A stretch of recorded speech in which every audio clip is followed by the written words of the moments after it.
So when we think about things like the capabilities that an individual needs in order to help a firm be able to pursue its goals and its deliveries, we're really talking about capabilities in terms of things like decision-making capabilities, our thought leadership, our ability to manage people, our business acumen, if you will, those types of skills that are critical to an individual's success, but also critical to the success of the firm, since in the end the firm's success is going to be determined by the individual people's ability to drive and make decisions, make good, effective decisions, and lead people, if you will, in the organization to drive its performance. So what we want to think about then is, as an individual, what are the capabilities that I currently have, and what capabilities do I need, or the people that work for me, what do they need in order for us to be successful in the future?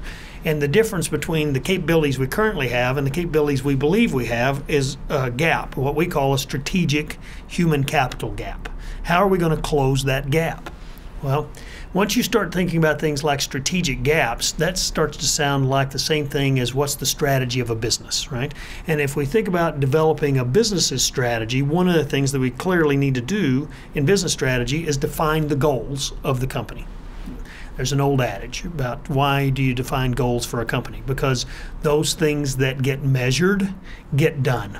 Right? So what we're trying to do in business is set goals that are measurable so that we can measure our progress towards closing the strategic gap.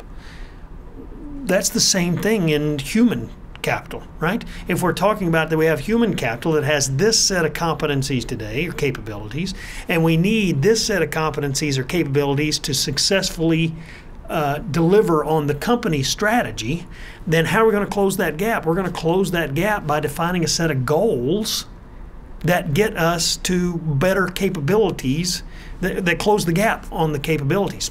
So we should be developing professional development or human capital development goals that allow us to be more effective as managers and decision makers in the company.